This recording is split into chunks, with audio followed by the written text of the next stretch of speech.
नमस्कार दोस्तों, मैं हूं आपका दोस्त प्रेम पांडे और मैं आप सभी का अपने YouTube चैनल पे एक बार फिर से स्वागत करता हूं। अक्सर जब डेली मार्केट एनालिसिस मैं करता हूं ना, तो मैं अक्सर बात करता हूं swing high, swing low, market कैसे घूमता है, मार्केट में ये इंपॉर्टेंट लेवल्स क्या है। आप में से बहुत लोग समझते हैं, लेकिन कुछ लोग नहीं समझते। अक्सर बिगिनर ये मिस कर जाता है कि what is the meaning of market structure कैसे काम करता है। अक्सर लोग इंडिकेटर की बात करते हैं, लेकिन क्या वो रियल लैंग्वेज है मार्केट की? नहीं। मार्केट की रियल लैंग्वेज है मार्केट स्ट्रक्चर। अप ट्रेंड चलेगा तो एक फॉर्मेशन बना के चलेगा, डाउन ट्रेंड चलेगा तो एक फॉर्मेशन बना के चलेगा, मार्केट में रिवर्सल आएगा तो एक सर्टेन फॉर्मेशन आएगा। तो ये सब चीज़ें बहुत इंपॉर्टेंट है और कोई मौका नहीं मिला कि मैं सिंगल वीडियो में इसको एक्सप्लेन कर पाऊँ, लेकिन हाँ, मेरी क्लास का एक वीडियो है जिसमें मैंने मार्केट स्ट्रक्चर को डीपली एक्सप्लेन किया है। तो आप वो वीडियो देखिए, आपको पूरा समझ में आएगा what is the meaning of market structure क्या है, किस तरीके से काम करता है, रिवर्सल पॉइंट्स कैसे हैं। तो आपका ज़्यादा समय नहीं लूँगा, चलते हैं वीडियो पे। आप वो वीडियो देखिए, आपको पूरा समझ में आएगा। अगर मैं आपसे पूछूं कि मार्केट बुलिश है या बेरिश है, तो आप कैसे पता करेंगे? आप कोई इंडिकेटर लगाएंगे, वो इंडिकेटर मूविंग एवरेज भी हो सकता है, बॉलिंजर बैंड भी हो सकता है, मैकडी भी हो सकता है, फिबोनाची लगा के यूज करेंगे, सपोर्ट एंड रेजिस्टेंस की बात करेंगे या किसी प्रिडिक्शन देखेंगे, राइट ना? ऐसे ही पता करते हैं आप कि बाजार ऊपर जाएगा या नीचे जाएगा। लेकिन ये सच नहीं है, क्योंकि जब बात होती है इंस्टीट्यूशन की, तो वो कोई इंडिकेटर नहीं लगाता, ना ही किसी की प्रेडिक्शन देखता है, वो देखता है प्राइस। और प्राइस की अपनी एक भाषा है, अपनी एक लैंग्वेज है, और उसी लैंग्वेज को हम कहते हैं मार्केट स्ट्रक्चर। नमस्कार दोस्तों, स्मार्ट मनी के कोर्स के सेकंड एपिसोड में आप सभी का एक बार फिर से स्वागत है। जो बात मैंने अभी कही, इसी के बारे में आज हम डिटेल से बात करेंगे। स्मार्ट मनी का सेकंड चैप्टर है, बहुत ही वैल्यूएबल चैप्टर है, क्योंकि यहाँ हम समझेंगे मार्केट स्ट्रक्चर को, कि मार्केट आखिर किस भाषा में बात करता है, मार्केट आपसे क्या कहानी कहना चाहता है। आप बाय और सेल के नजरिए से इसको बिल्कुल नहीं देखिएगा। मार्केट हमेशा जब भी कोई स्विंग हाई लगाता है तो उसके पीछे एक रीजन है, जब भी स्विंग लो लगाता है उसके पीछे रीजन है। और अगर आपको ये रीजन समझना है तो आपको मार्केट स्ट्रक्चर को डिकोड करना पड़ेगा। तो चलिए, आपका ज़्यादा समय मैं नहीं लूँगा और डायरेक्टली चलते हैं हम अपनी क्लास पे। मार्केट स्ट्रक्चर को हम 4 कॉन्सेप्ट में डिवाइड करते हैं। पहला है हायर हाइज, दूसरा है हायर लोज, तीसरा है आपका लोअर लोज, और चौथा है आपका लोअर हाई। इसमें 2 जो हैं, हायर हाइज और हायर लोज, ये मार्केट के अपसाइड के ट्रेंड को प्रेडिक्ट करते हैं। हायर हाइज आपका जब ही लगेगा जब ट्रेंड कंटिन्यूएशन होगा, हायर लोज आपका जब लगेगा जब अप ट्रेंड में छोटी सी प्रॉफिट बुकिंग आएगी। उसी तरीके से डाउन साइड में आपको लोअर लोज और लोअर हाइज देखने को मिलेंगे। बाजार में एक सेल ऑफ चालू है, कंटिन्यू सेल हो रहा है, कहीं पर भी हल्की सी बाइंग आएगी तो आपका उसका लोअर हाई मिलेगा। जब भी लोअर लोज लगेंगे तो फिर आपको डाउन साइड का कंटिन्यूएशन मिलेगा। ये एक सिंपल टर्मिनोलॉजी है जिससे हम अप ट्रेंड और डाउन ट्रेंड को आइडेंटिफाई करते हैं। इसको हम चार्ट पे भी समझेंगे और ये भी समझेंगे कि मार्केट स्ट्रक्चर कब चेंज होता है, क्योंकि अगर आप देखो तो कोई भी ट्रेंड कंटिन्यू नहीं रहता। बाजार में अप ट्रेंड है, डाउन ट्रेंड भी आएगा, डाउन ट्रेंड आया है तो बाजार में अप ट्रेंड भी आएगा। तो मार्केट स्ट्रक्चर चेंज जब होता है तो कौन से लॉजिक्स हैं, कौन से पैरामीटर्स हैं जिससे कि हम ये पता कर सकें कि हाँ, अब मार्केट चेंज होने वाला है। स्क्रीन पे ध्यान दीजिएगा, आपके सामने निफ्टी 50 इंडेक्स का मैं वीकली चार्ट यूज़ कर रहा हूँ। तो सबसे पहले तो मैं क्या करता हूँ, इसको हाइड कर देता हूँ। अब आपके सामने पूरा ब्लैंक पेज है, राइट ना? ईज़ी रहेगा हमको समझाने में। तो हम सबसे पहले हायर हाइज़ की बात करेंगे। अब आप ध्यान देना, ठीक है? अब आप यहाँ से देखिएगा, मैं पहले बना लेता हूँ फिर आपको दिखाऊँगा। ये मार्केट में अब ट्रेंड है, राइट है ना? अब यहाँ पर हायर हाइज के पॉइंट कौन से हैं? जब भी कोई प्रीवियस हाई ब्रेक करेगा तो एक नया हाई लगेगा, जब भी कोई प्रीवियस हाई ब्रेक करेगा तो एक नया हाई लगेगा। इसी को हम हायर हाइज कहते हैं। अब ट्रेंड हमेशा इसी कंडीशन में चलता है। अब आप पूछेंगे सर हायर हाइज क्यों कहते हैं, ज़रा ये भी एक्सप्लेन करो। तो हायर हाइज इसलिए कहते हैं क्योंकि प्रीवियस हाई से एक नया हाई लगता है, राइट ना? ये आपका हाई रहा, उससे ऊपर एक नया हाई लगा, इसी को हम हायर हाइज कहते हैं, ठीक है? हायर हाइज कॉन्सेप्ट क्लियर है। अब हम बात करेंगे लोज की। तो जब भी एक नया हाई लगाने के बाद एक प्रॉफिट बुकिंग आती है, उसी पॉइंट को हम क्या कहते हैं, हायर लोस। यानी इस हाई का ये लो है, इस हाई का ये लो है और इस हाई का ये लो है। और बाजार, मानिए यकीन कि बाजार जो है ना इसी फॉर्मेशन में अप ट्रेंड को फॉलो करता है। ठीक है, दो कॉन्सेप्ट को अगर आप समझ लेंगे तो आपको अप ट्रेंड जो है ना वो इजीली आइडेंटिफाई हो जाएगा कि हाँ ये स्क्रिप्ट या फला स्टॉक या फला इंडाइसेस अप ट्रेंड में ट्रेड कर रहा है। यहाँ पे जब भी ब्रेकआउट होगा एक नई पोजीशन कंसीडर की जा सकती है। इसी तरीके से ट्रेंड कंटिन्यू रहता है। मैं इसको एक बार फिर से समझाने की कोशिश करता हूँ। आप इसको नहीं पकड़ सकते, इनिशियल ट्रेंड को कोई नहीं पकड़ सकता, ये बनाता है आपका इन्वेस्टर। जब यहाँ से वो एक रैली करता है तो फर्स्ट हाई लगाता है। ठीक है, थोड़ा सा प्रॉफिट बुकिंग आता है इस लेवल पे और एक लो लगता है, तो ये हाई हो गया और ये आपका लो हो गया। जब ये हाई ब्रेक हुआ तो यहाँ से बाजार ने एक छोटी सी प्रॉफिट बुकिंग दी, नया पॉइंट बनाया और प्रीवियस हाई से ये ज़्यादा है, इसको हम क्या कहेंगे, हायर हाइज। ठीक है, उसके बाद छोटा सा प्रॉफिट बुकिंग आया और बाजार ने एक लो बनाया, तो यहाँ पर हम कहेंगे हायर लो। इसी तरीके से हायर हाइज लगते रहेंगे और इसी तरीके से हायर लोज लगाता हुआ मार्केट आपका कहाँ रहेगा, अप ट्रेंड में आपको देखने को मिलेगा। क्लियर है कॉन्सेप्ट, कोई डाउट नहीं? ठीक, अब इसका कॉन्ट्रा पार्ट समझते हैं। क्या समझेंगे इसका कॉन्ट्रा पार्ट? इसका कॉन्ट्रा पार्ट समझेंगे हम। कॉन्ट्रा पार्ट इसका क्या रहेगा, डाउन ट्रेंड। ठीक है, सेम कंडीशन, बस क्या, एकदम कॉन्ट्रा। जैसे हम अप ट्रेंड को आइडेंटिफाई करते हैं उसी तरीके से हम डाउन फॉल को भी प्रिडिक्ट कर सकते हैं। ये हाईएस्ट पॉइंट है, यहाँ से बाजार ने एक लो लगाया और यहीं तक वापस गया, तो ये लोवेस्ट पॉइंट रहा और इस लोवेस्ट पॉइंट का ये हाई रहा। एक नया लो लगा, तो ये लो के नीचे नया लो लगा है, इसीलिए हम इसको क्या कहेंगे, लोअर लोस। और जब पुल बैक आया तो प्रीवियस स्विंग हाई कटा ही नहीं, तो हम क्या कहेंगे, lower highs, lower lows, lower highs, lower lows and lower highs. ये आपका क्या है, डाउन ट्रेंड है। राइट, आपको पता चल गया ट्रेंड कैसे आइडेंटिफाई करते हैं। हायर हाइज क्या होते हैं, हायर हाइज हमेशा अप ट्रेंड में मिलता है, एक हाई पॉइंट एक low point, higher highs higher lows, higher highs higher lows लगाता हुआ बाजार ऊपर जाता है और डाउन साइड में उसी तरीके से बाजार नीचे भी आता है। ठीक है, इस कॉन्सेप्ट में कोई दिक्कत हो तो आप एक बार वापस वीडियो को थोड़ा सा बैक जाकर फिर से देखिए, क्योंकि इसी पर हम पूरा का पूरा मार्केट प्रिडिक्ट करते हैं, मार्केट में क्या होने वाला है। ये कॉन्सेप्ट क्लियर है। अब हम इसको चार्ट पे समझते हैं।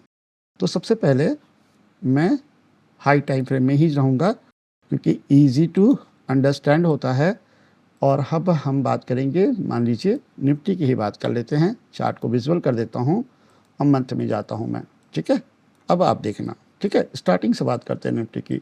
जब 90s के आसपास लिस्ट हुआ था तो ये हाई पॉइंट था और ये लो पॉइंट था। ये ब्रेक हुआ, एक नया हायर हाइज बना, प्रॉफिट बुकिंग आई और एक नया हाई का लो बना। राइट ना, हायर लो। उसके बाद ये हाई ब्रेक हुआ, ठीक है, एक नया पॉइंट आया हायर हाई का, फिर आया हायर लो का, फिर एक ब्रेकआउट हुआ और एक नया पॉइंट बना हायर हाई और इस पॉइंट का ये करेक्शन आया हायर लो। उसके बाद बाजार ने फिर से ब्रेकआउट दिया और यहाँ पर एक नया हाई बना है। ठीक है, मैं चार्ट को थोड़ा सा यहाँ पर वापस ले आता हूँ इस जगह पर।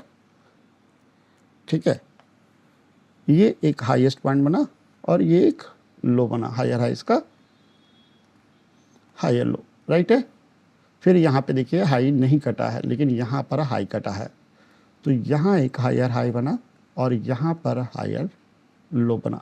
देखते रहिए, समझते रहिए कि किस तरीके से बाज़ार के अप ट्रेंड को आइडेंटिफाई किया जाता है और ये समझने की चीज़ है कि किस तरीके से बाज़ार जो है एक ट्रेंड को फॉलो करता है और ये आपका लो। अब यहाँ पर एक हायर हाई है और ये आपका हायर लो है। समझ में आ रहा है? तो इस तरीके से एक चीज़ तो क्लियर है कि निफ्टी है ना, ईयर 1990 से 2026 तक ऑलमोस्ट 36 ईयर से क्या है, बुलिश स्क्रिप्ट है। यहाँ पर जब भी प्रीवियस स्विंग कटता है एक नया ट्रेंड देखने को मिलता है। उसी हिसाब से जब भी ये लेवल कटेगा एक नया हाई हमको देखने को मिलेगा। यहाँ पर उसी तरीके से आप अपनी इन्वेस्टमेंट स्ट्रेटजी ट्रेडिंग जो प्लान करना है करिए, ठीक है। अब ट्रेंड में चीज़ें ऐसे ही काम करती हैं, ऐसे ही बाज़ार चलता है, ठीक है। अभी आप लोग कहते हो ना कि बाय ऑन द डिप्स, जब आप ये देखते हो कि बाज़ार डाउन साइड में जा रहा है तो बाय ऑन द डिप्स का फॉर्मूला काम करेगा? आप बताइए। आपको चाहिए ना कि बाज़ार एक ही ट्रेंड में हो तभी आप बाई करेंगे। इसको भी हम एक बार समझते हैं। निफ्टी 50 अल्ट्रा बुलिश स्क्रिप्ट है, इसलिए हमको ये चीज़ समझ में नहीं आएगी। तो मैं यहाँ पर एक स्टॉक ले लेता हूँ, ठीक है। निफ्टी 500 की वॉच लिस्ट में चले जाते हैं और जेके लक्ष्मी जो पहला स्टॉक है उसी को उठा लेते हैं। अब आप देखो, ठीक है, यहाँ पे ध्यान देना, ठीक है। स्टार्टिंग से बात करेंगे।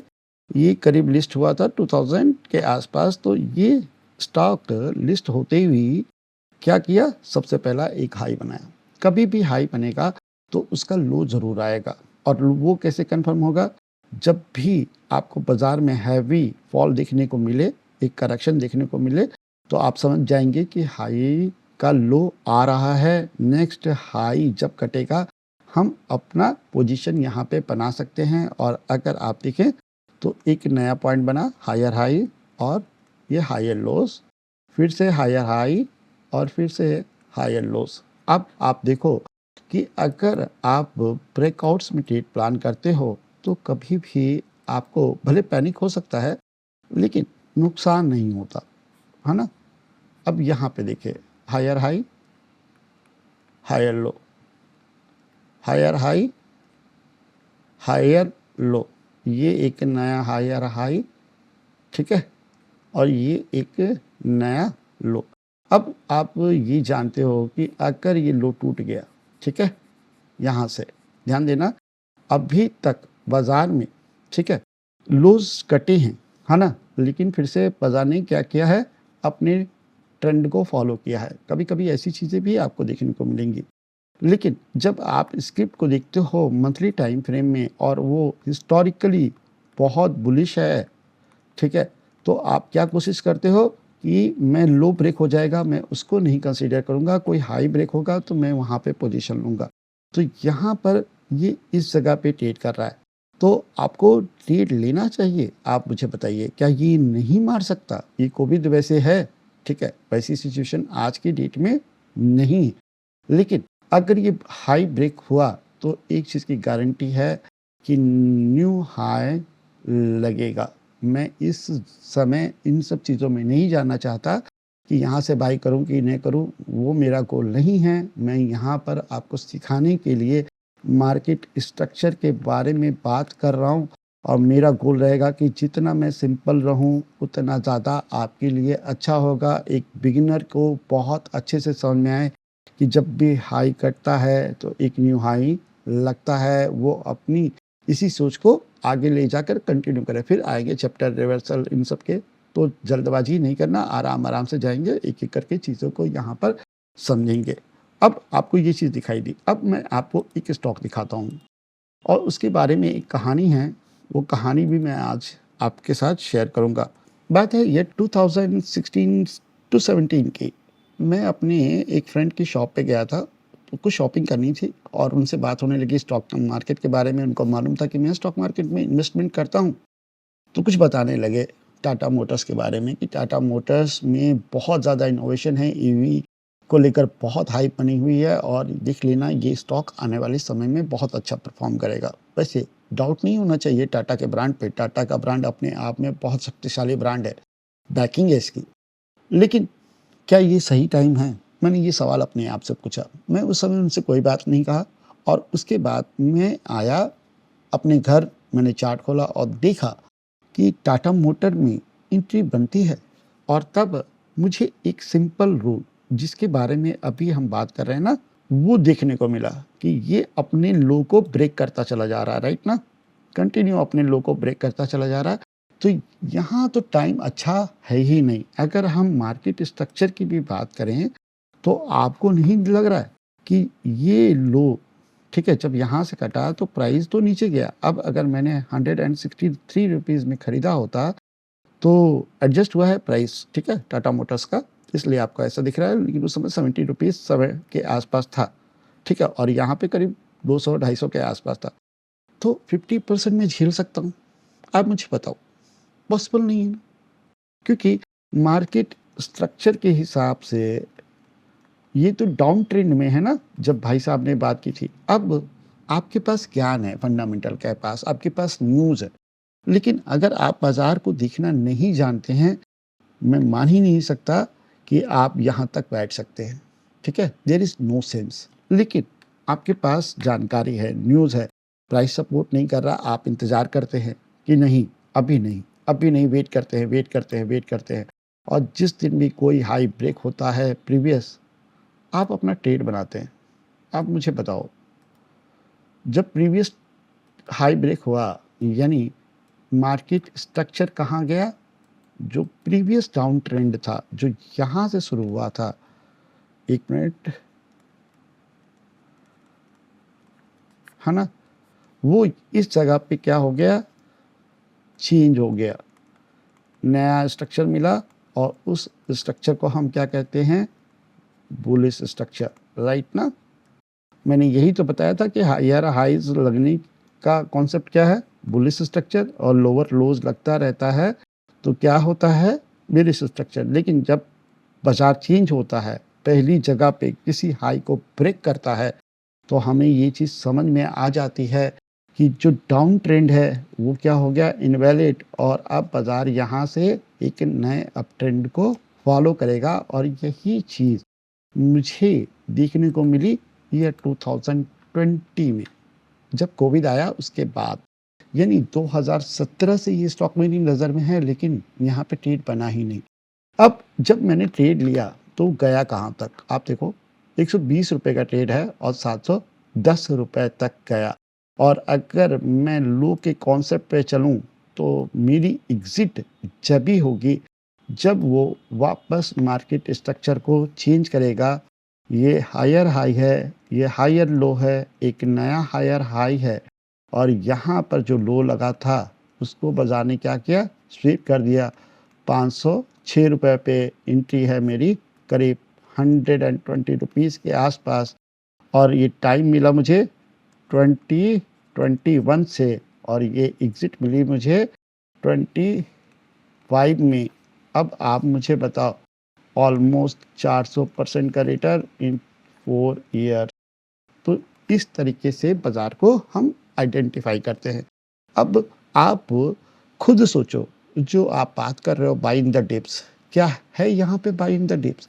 जब तक अपने प्रीवियस स्ट्रक्चर को ये चीज़ नहीं करेगा, तब तक कैसे है बाय इन द डिप्स? नहीं ना? अब इसको और थोड़ा-सा डिटेल में मैं आपको एक्सप्लेन करता हूँ। रिसेंटली एक स्टॉक मैंने फाइंड किया था और वो मैं आपके साथ शेयर कर देता हूँ। ठीक है? क्लियर हो गया? ये एक डाउन ट्रेंड का एग्जांपल है ना, तक लोअर लोज टाटा मोटर में लगता रहेगा, कितना भी अच्छा फंडामेंटल हो, काम नहीं करेगा। हाँ, मुझे मालूम है कि हाई ब्रेक होगा तो फिर से एंट्री बन जाती है। अब आप इस कॉर्नर पे देखना, कुछ अलर्ट्स आए हैं, इसी पे मैं काम करता हूँ, ठीक है? बस क्या कि जब इन्वेस्टमेंट की बात होती है तो मंथली टाइम फ्रेम में, इंट्राडे की बात होती है 5-10 मिनट में, ठीक है? यहाँ पर आपको एक स्टॉक मिल जाएगा डिक्सन। अब आप देखो, डिक्सन ने इक्वल हाई बनाया है, ठीक है? और उसके बाद लो ब्रेक करके नीचे आया। अब उससे पहले क्या है स्टॉक? कट ट्रेंड देख लो, बुलिश है, ठीक है? हिस्टोरिकल ट्रेंड देख लीजिए, बुलिश है। जब भी ये अपने स्ट्रक्चर को चेंज करता है, एक बहुत बड़ा रन मारता है, तो मुझे यही पकड़ना है। तो मैंने क्या किया है कि इस जगह पर अलर्ट डाल के रखा है, जो आपको एक सेक्शन में दिखने को मिला कि अलर्ट बार-बार बज रहे हैं, मैं इस पे एक नज़र बना के रखा हूँ। अब मुझे बताइए कि अगर स्ट्रक्चर की बात करें, ठीक है, डाउन ट्रेंड की बात करें, ठीक है, चाहे छोटा सा ही लोअर हाई हो, ठीक है, अब कोई भी हाई कटेगा तो क्या मुझको अप ट्रेंड नहीं देखने को मिलेगा? इन्वेस्टमेंट स्ट्रेटजीज है कि नहीं है? अब मिलेगा ना, अच्छा मूव आएगा ना, ठीक है। तो इस तरीके से आप अपने स्टॉक्स को फिल्टर कर सकते हैं। एक ये शेयर मैंने और आपके साथ शेयर किया था, उसकी भी बात कर लेता हूँ मैं, लुपिन, ठीक है। ये भी बहुत अच्छा स्टॉक्स था, ठीक है। अब आप देखो, बाजार का ये ट्रेंड है 2009 से 2016 तक। अब आप 2016 से जब ये लो ब्रेक हुआ, आप इस स्टॉक पर बाय इन द डिप करते रहते तो आपको ये नीचे ले जाकर ख़त्म ही कर देता बाय इन द डिप। लेकिन जब आपका ये हाई ब्रेक हुआ, राइट है ना, यहाँ पर, ठीक है, जब भी ये हाई ब्रेक हुआ, ठीक है, और आपने एंट्री बनाई, ठीक है, मैं मान सकता हूँ कि इसने पैनिक किया है, लेकिन ये गया ऊपर ही है, ठीक है। यहाँ पर आप एक बार बाय इन द डिप कर सकते हो कि सपोर्ट पे ऐड कर लो, ठीक है, ये कॉन्सेप्ट होता है। लेकिन लोअर लोज कंटिन्यू लगे उसमें नहीं हो सकता। हाँ, मैं ये मानता हूँ लोअर लोज लगा और उसके बाद हाई ब्रेक किया, ये हो सकता है, इसमें कोई डाउट नहीं, है ना। इसका लो लगेगा ही लगेगा, जब भी हाई बना है उसका लो लगेगा। कभी आपको सीधा जाता हुआ मिलेगा, कभी आपको नाचते गाते सोते उठते बैठते जाता हुआ मिलेगा, लेकिन जाएगा वो ऊपर ही। मार्केट स्ट्रक्चर चेंज है, तो बायर्स इंटर हुए हैं, वो बायर्स कंटिन्यू रहेंगे। अगर प्राइस करेक्ट करता है तो भी एक नई बाइंग आ सकती है, और इसी को हम कहते हैं बाय इन द टिप्स, यानी बुलिश स्ट्रक्चर में बाय इन द टिप्स होता है, ना कि बेरिश स्ट्रक्चर में बाय इन द टिप्स होता है। होप आपको बिल्कुल कॉन्सेप्ट क्लियर हो गया होगा।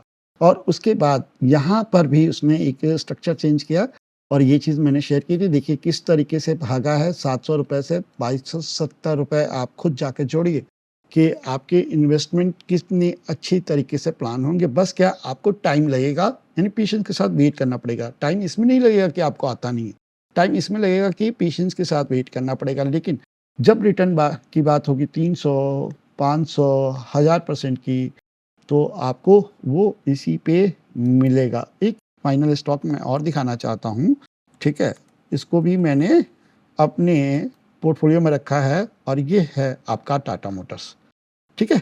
अभी आप देखो, जब ये लो लगा ना इस जगह पे, ठीक है, हम वेट कर रहे हैं कि ये हाई ब्रेक होगा तो हम ट्रेड करेंगे। ब्रेक हुआ 2009, फिर 2011, 2013, 2015, नहीं हुआ ना। लेकिन जैसे ही आपको मिला 75 रुपीज़ में, सीधे 75 या 80 मान लीजिए, सीधा ये 450 के आसपास का हाई मार दिया। इस समय 400 पे ट्रेड कर रहा है, यानी 400 से 500% आपको मिल जाएगा। तो ऐसे स्टॉक्स में जिसमें लोअर लोज लग रहे हैं, आपका कंसर्न ही नहीं है।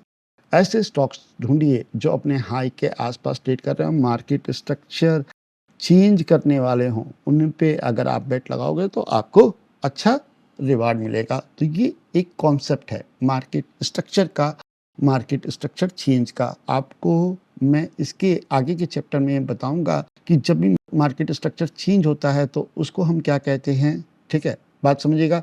जब भी कोई कंटिन्यूएशन आता है तो उसको हम क्या कहते हैं, स्मार्ट मनी किस तरीके से किस लेवल पर एंट्री खोजती है, तो आपको अर्ली एंट्री मिल जाए। अभी रॉ फॉर्मेट है, लेकिन अगर रॉ फॉर्मेट को भी आप देख रहे हैं तो आपको क्लियर समझ में आ रहा होगा कि किस तरीके से बाज़ार मूव करता है, किस तरीके से बाज़ार में ट्रेड प्लान करनी चाहिए। तो ये सेकंड चैप्टर था। होप मैंने आपका ज़्यादा टाइम नहीं लिया होगा। मैं एक-एक करके चीज़ें समझाऊँगा। कोशिश तो मेरी है कि मैं आपको बहुत अच्छे से इस क्लास में डिलीवरी करूँ, ठीक है? और इसके कुछ एक सेक्शंस होंगे जो इसके लिए मैं मैन टू मैन सपोर्ट भी अवेलेबल कराऊँगा, लेकिन वो सब्जेक्टिव रहेगा। तो इस क्लास को मैं यहीं पे क्लोज़ करता हूँ। नेक्स्ट क्लास में हम मार्केट स्ट्रक्चर चेंज को क्या कहते हैं, कंटिन्यूएशन को क्या कहते हैं, किस तरीके से और इसको रिफाइन किया जाए, इसके बारे में भी बात करेंगे। Thank you.